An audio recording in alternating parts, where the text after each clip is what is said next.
This conference will now be recorded. Art and Craig, that's 3. We've got 4. Assuming Peter will make it. So let's open this meeting and we'll start the Pledge of Allegiance. I pledge allegiance to the flag of the United States of America and to the republic for which it stands, one nation, under God, indivisible, with liberty and justice for all. Thank you all and welcome for attending.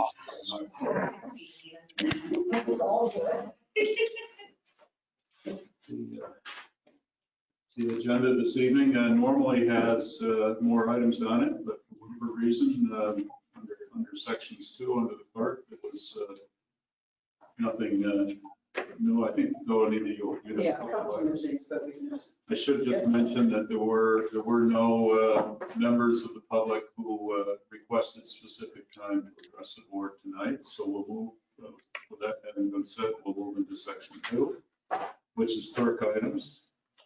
And the first 2 items we have are the review and approval of the village board meeting minutes of the meeting of August 17th. And then subsequent to that, the village board meeting minutes of September 8th. Does anyone have any additions or corrections that need to be noted before we act on these? I think we'll have to delay the second one because Scott was in favor, so you and Art are the only 2 people. Okay, then who we'll were take present them, at that meeting. we'll take them separately then. So may I have a motion to approve the minutes as presented by the clerk for the village board meeting of August 17th? So moved. Scott moves. Is there a second? Art seconds. You're muted, Art. He's actually no. Okay. We can't hear him though. Call that motion. All in favor? Aye. Any opposed? Okay, that one passes. And we can defer on the second item, or we can table it, I guess. Why don't you wait and see it? We'll wait and see it if another trustee shows up. So with that said, anything else, Anita, that you would like to discuss or present this evening under the clerk items? There were 2 more items. There were 5 people in the water department who were requesting to go to 3 trainings, all regional. So just Ticonderoga and Peru. So no hotel stays for Brad Hathaway, Tracy LaHart, Dennis Lawrence, Jeremy Blinn, and Adam Marshall. The total for all of them, for all this, the trainings would be $190 per person, $950 for the 5 of them. And possibly these are sold out already because it's a little late. We just wanted to get the okay in case they're able to get signed on. And these are required training for their certifications as operators. One is automatic control valves, operations and maintenance, disinfection and CT, and PFAS plus, which is perfluorinated compounds. How about that? I will take their word for it. They need to sit through Do we have any further discussion on the request? If not, I'll ask for a motion approving the recommendation of the water department that these 5 members of the department be authorized to attend these training programs, which are, I believe, being held either in Ticonderoga or Peru.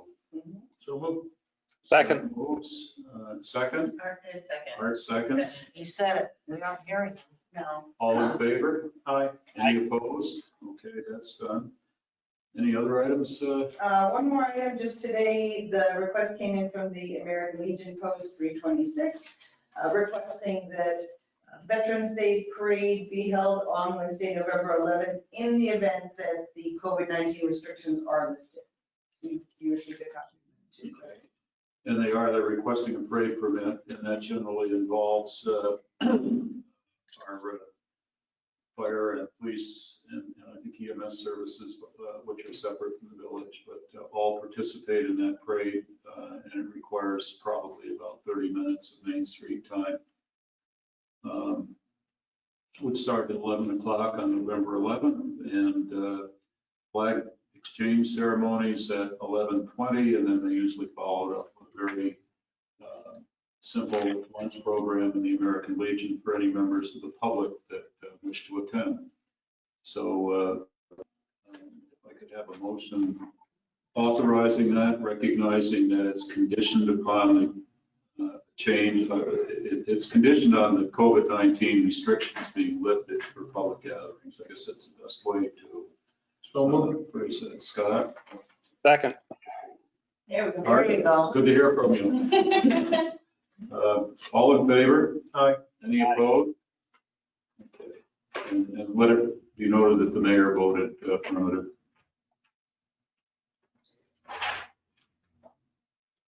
Anything else in here from your section? You and I just discussed, piggybacking onto that we put up the Veterans Day memorial flag. Thank you for reminding me of that. We should authorize also for that week, generally, I think they start a few days before and go a few days beyond. But the hanging of any banners recognizing individuals of our community that have served the community by service in the armed forces. So if I could have a motion authorizing that, we'll add that to your approval. Scott? Art? Second. Thank you. All in favor? Aye. Any opposed? Okay, so we'll add that to that event. It may be one of the rare things that we'll actually be able to do that doesn't rely on COVID. Anything else? No, that's all. In that case, we'll move to the treasurer item, section 3 of the agenda. Mindy, is there anything you would like to address before we? No, I think I'm good. Okay. Any questions for Mindy before we go into the warrant? If You not, need to review this, but.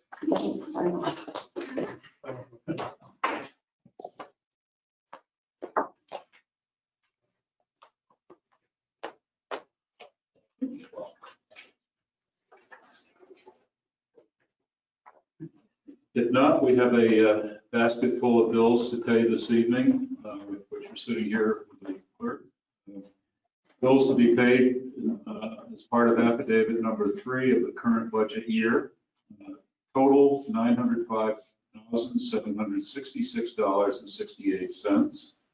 In addition to that, we're being asked to approve refund checks written to utility customers, which for the current period total $1,363.67. Just for the record, they break down $348,897.17 coming out of general fund, $458,499.65 charged to the electric fund, $31,609.34 to the water fund, $62,210.32 to the sewer fund, and coming out of our capital fund, $4,550.20. The documents and the invoices, you've all received a detailed listing of the specific bills, and I believe they've been reviewed. Peter did this morning, so for content. So with that said, unless there are any questions of any of the bills that are presented this evening for payment, I would ask for a motion authorizing the payment of the bills and authorizing the utility refund checks as outlined. So moved to be approved. Scott? Second. Art seconds. We'll call a motion. All in favor? Aye. Any opposed? Any abstentions? Okay, we can pay the bills.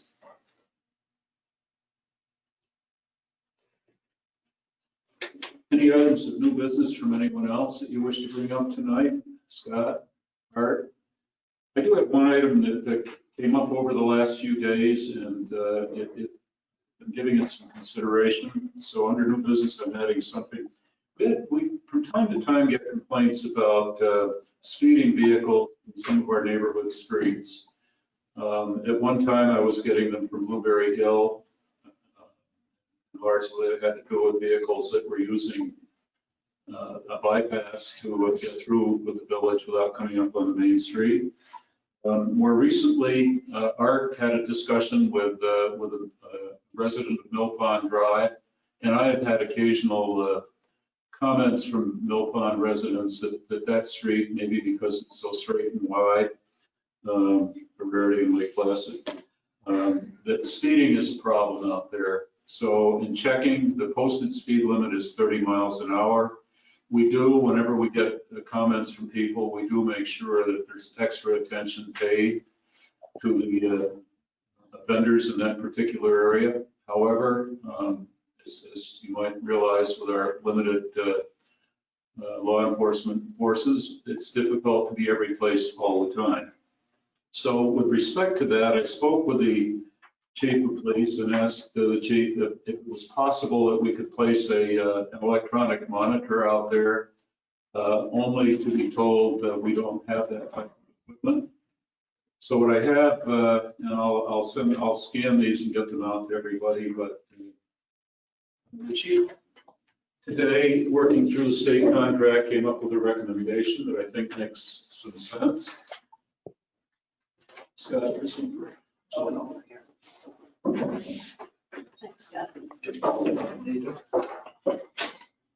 And I'm not asking for authorization this evening. This unit, if we were to purchase it, is an electronic trailer that could be positioned, it's portable, it could be positioned any place in the village streets where we have this need, and it does come up fairly often. This unit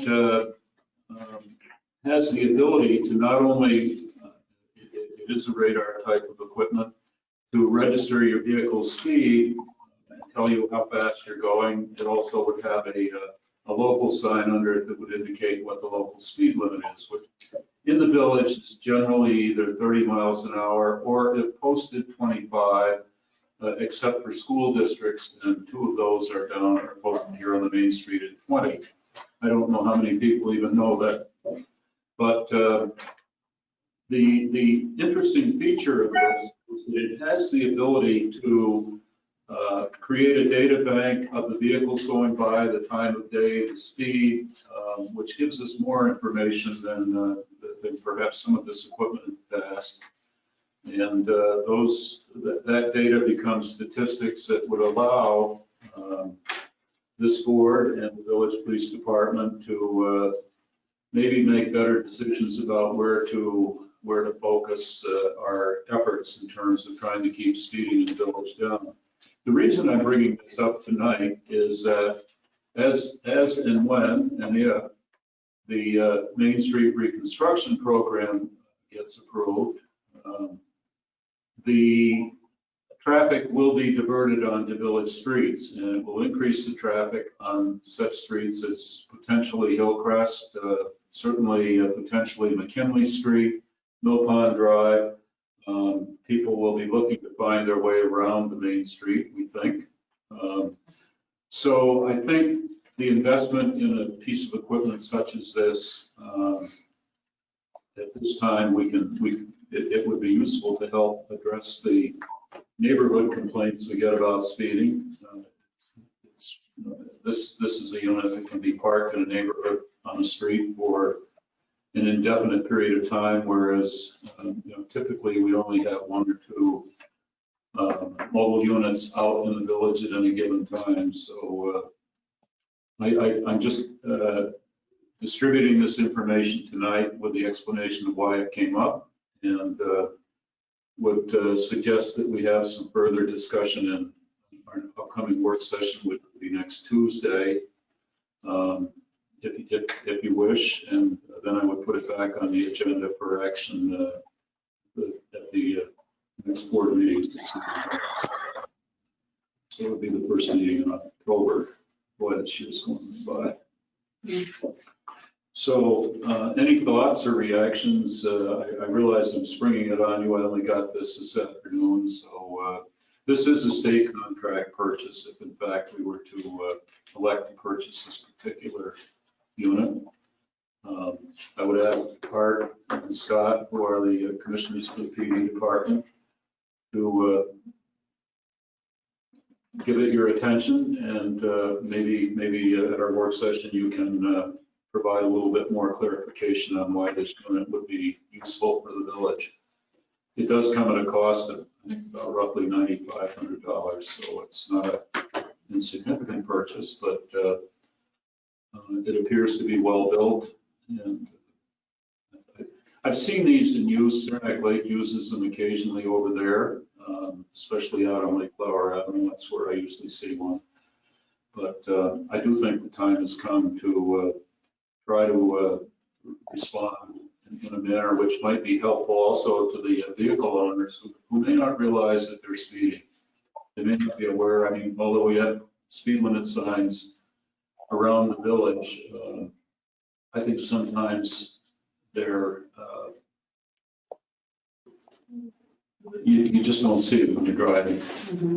At least that's an explanation I've heard. That's what they tell the judge. Yes, The only question I have, Craig, is do we have money that we can get in the budget? Because I know it's not in the police budget. that's a question for Mindy. They have contingency in their, Okay. in their budget that we can utilize for it. Thank you. Yeah, I think it's a great idea. I mean, not just one street, several streets in Lake Placid. It'd be nice to put this out periodically. Well, one of the streets that I see fairly often, because like everybody else, I try to find the ways to get around without catching the Main Street traffic all the time. Signal Hill Road, Victor Herbert Road, is, and that's actually marked 25 miles an hour. But I can assure you that if you drive 25, you will hold vehicles up behind you that are trying to, they're cutting through from the Wilmington Road, coming in from Wilmington. They skirt around the backside of Mirror Lake Drive, and then they go out Victor Herbert Road to catch the road to Saranac Lake. So, and that is an everyday occurrence up there. So again, that's another, I think, compelling reason for use of something like this to catch them. And I believe that your speed limit will flash until you, as it does on the one we have out on the Wilmington Road, until you hit the posted speed limit. They're highly effective tool. They work really well. I would like the commissioners to look at this, look into this a little bit more with the department, but I do feel that All right. we need to Mine's take wrong on some streets. some steps to help both our neighborhood residents, but also our drivers who are maybe not thinking about it. So we'll leave that on the agenda for the next session of the board. If there's no other new business to come up tonight, I'll just touch on some of the stuff that's going on. The Main Street reconstruction project, based upon the request of at least two of our bidding contractors for that project, they had requested some additional time to be able to complete their bids and get them in.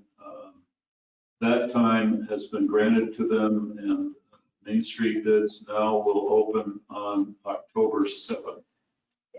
And judging from the number of messages going back and forth, I would say that that probably is going to be sufficient to get us at least 4 or 5 good bids. That's mostly information. Land use code update, Art, do you have anything further to comment on that? Not really. The only thing we're doing at this point is trying to put together items that might need to go to public comment. And then on short-term rental update, nothing there. We're just waiting till we can make our next move. And as far as the local government communication plan goes, at this point, Kate is looking into the village website and seeing what she can do that's easy and simple, that can be implemented now, that would be beneficial in the long run. Thank you. Any other questions for Art on that? Beyond that, the next item on here is under old business is short-term rental update, and a couple of things to comment on this evening. Just for clarity, first I'll comment on the activity of the code office. I spoke with them this afternoon before I came down here. To date, Lake Placid has 428 applications for which permits have been issued. There are 15 remaining properties that are identified as listing as a short-term rental, but have not complied with the short-term vacation rental legislation. They have received letters, and I believe they're at the stage now where the letter indicates that under the terms of the legislation that they could be exposed to fines. So that's information I got. Of the 428, roughly 2/3, or roughly 280, are inside the village. So we're running about 65% of the properties that are listed, that are permitted now, are village properties. The complaint processing system with host compliance is up and operating. And although they weren't prepared to give me details, the tracking portals of the host compliance program identifies the properties, identifies the source of the complaint, identifies the address of the property, does it by week, and it also identifies the nature of the complaint. And I suspect that eventually many of these complaints will be directed directly to the caretakers for the property. Remember, that's a requirement of the legislation. And hopefully they're taken care of within the hour that the complaint is registered.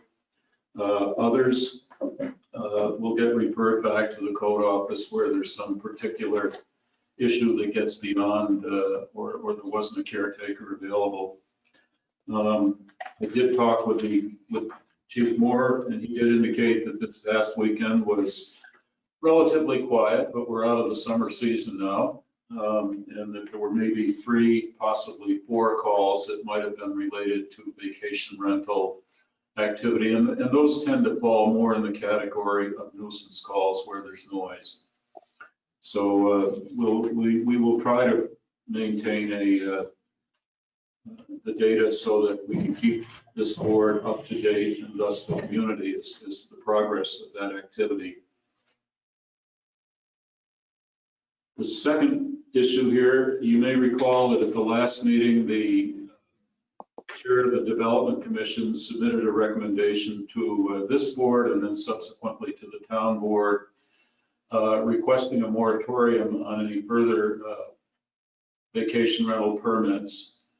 At the same time, and separate from that request, the local government is currently engaged in litigation where a group of vacation rental owners are challenging the short-term vacation rental law.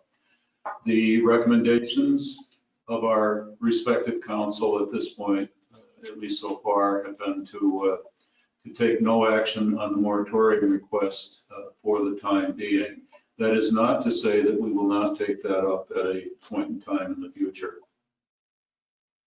Janet, do you want to? No, that's very accurate, Thank you. very accurate. Okay. Any other questions or comments on the vacation rental program? Art? Nothing. If not, No. Art, I would ask you and Anita if you can give us just a little bit of a brief discussion on the local government communication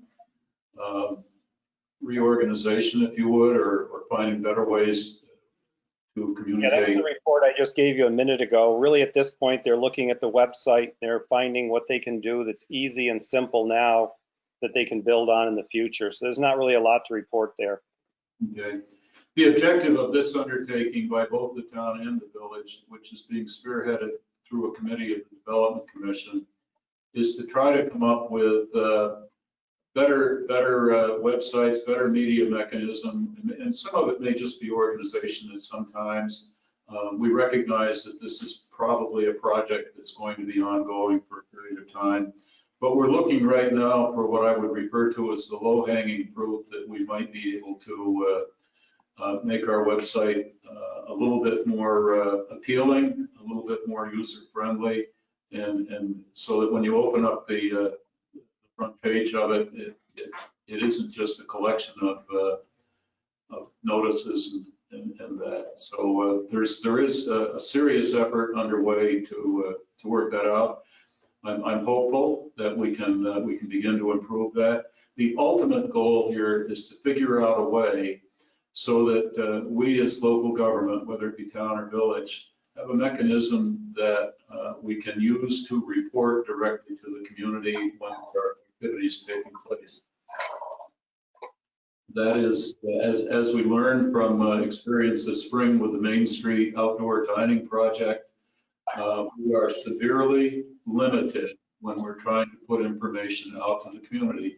We did use resources at Roost. Those are considerably more sophisticated than what we have, but they too do not reach, their database doesn't reach the entire community. So for example, last week we had a power outage for 4 hours in the night. We used every mechanism known to us, and I know that we probably did not hit some people. We had newspaper articles, we had our Facebook page, I believe our website. The Roost used what they had, and, but we're very aware of the fact that all of it taken together doesn't achieve 100% of the objective. I think we'd be happy if we could just get to 90%, frankly. But part of it also is developing a website maybe that is more appealing and offers more information so that the public at large, not just those people that take the time to go looking for our minutes, will want to go there because that's the go-to place for information. Kate and I did meet with Digital Towpath today, and they gave us some ideas on some functions that we hadn't been using that she will explore a little further. And there will be a way for people to sign up for notices, but again, it will be them still having to come to the website to sign up. It's not up to us to input it, so there will still need to be some form of marketing to alert people to come do that if they want our notices. Another mechanism that Mindy brought to my attention recently is that our electric department basically sends out a bill to every single household and business, anybody that has an electric meter. And there's a mechanism in some of the new accounting systems that we're running for the village to be able to create a direct text message. Email or text message to the customer. But what that requires is that any customers that want that information would need to provide us with a either a cell number that's capable of text or a email address where they would like to receive that sort of information. So that's kind of an opportunity that we 6 months ago didn't have. Which we can add that as requests to the bills. We can also add that they can subscribe to our website for notifications and stuff. So there are, and we do sometimes use our electric bill to communicate information to our customers, although it's like a Twitter. I think it's very limited in terms of the number of characters you can print or let words. Yeah. Yeah, probably about the same. Yeah. So again, this is something that I think this village board and perhaps the town board will follow suit, is going to put some time into. I think it's going to take some time to get it developed to a point where it truly will achieve what we all wish we could do, and that is to have a way of communicating to all of our constituents, all of our residents. Okay, any other old business items that I didn't touch on? Art? No, I'm good. If not, I'll move on to section 6, the mayor items. Just a couple of things there. At our recent work session, the board started discussing and looking at the possibilities of our, we're looking at the parking meter rates, not necessarily for Main Street curbside, but we're looking at the parking lots in particular the municipal lot, which per reasons 3 or 4 years ago, when we upgraded the meters, we set those rates low intentionally to try to encourage people to use that lot more. We're reaching a point where 50 cents an hour, which is what it has been, doesn't meet what the board feels it has for potential. So rates are being looked at. And along with that, we're looking at the possibility of adjusting the hours that the meters would be effective throughout the village. And I think there'll be more on that. That's a work in progress at this point, but I do want to alert anybody that's aware to the fact that we are looking at that along with other projects for the 2 main parking lots on the main street, one of which is the lot across the street from the bank. And Peter, if he were here, would be able to give us some updates on that. But with some adjustments, it looks like this is a project that hopefully we're going to be able to bring to the board and to the community soon. It does involve increasing parking capacity. The second item, which I just would like to remind folks about, is that tonight the Adirondack Sports Council is hosting a virtual town hall with respect to Lake Placid 2023 and the BSU World University Games. That is starting at 7 o'clock, and if you go to the www.lakeplacid2023.com website, you will be able to connect into that town hall meeting. It's intended to be a information session, I believe, and perhaps to give folks some update on where that project is. And I do have some handouts here that just describe that a little bit more.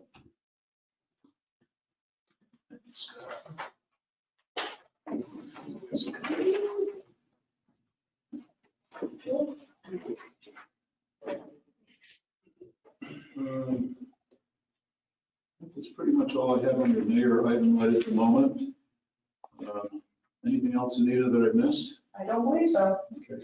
Under commissioner reports, anything, Art or Scott? No.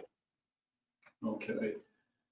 So we'll move on. Under correspondence, we received from the New York Conference of Mayors, or NICOM as it's known, information, and I think I'm going to ask Anita if she would to describe it. It has to do with another requirement to develop yet another plan. So there will be a requirement. The governor signed a pandemic operations plan legislation into law. Originally, it was to be done within 30 days, but it has been extended, so we have until April 1st to complete this. There are a number of elements that it will have to touch upon, which really makes sense because I believe most private businesses have plans to reopen. So now it is on us to do the same. And we'll start work on it and finish it up just in time for the mayor's term then. Yeah. Or April Fool's Day. That's perfect. Well, actually, my term doesn't end until So you'll have 5 days under our new plan. In any event, this is one more effort that we have to get organized and underway, and can't wait until April to No, do this. no, These I do not are mean to imply that. rather involved. The nice thing with this plan is that the Conference of Mayors, I believe, will be providing Yeah. support and direction as well. So, Actually, NICOM fall training starts tomorrow. I believe Mindy, Tracy, and I will try to sit in on some of it, and they do have a session on this that I will sit in. So you'll be hearing more about this as this effort rolls out and we determine what we need for resources to make it all happen. Anything else to come up in front of the board tonight? If not, before I ask for a motion to adjourn, this is one of the shorter meetings that I've had in a long time. I would invite any members that are attending virtually to address any questions or comments that they wish to the board. If you could unmute yourself, because for some reason on this end, I cannot unmute you. Elizabeth, any questions? Can you hear me? Yeah. Hello? Yes.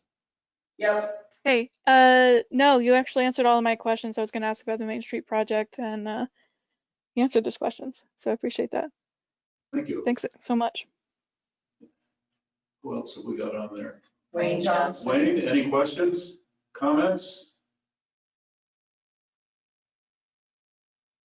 Anyone else there? There's a Private line, but There's a private person who's not identified. Do you wish to comment or have any questions to address with the board? Okay, in the absence of any further comments from the audience, I'll ask for a motion to adjourn the meeting. So moved. Scott, Second. Art, seconds, all in favor? Aye. Aye. And the mayor votes aye.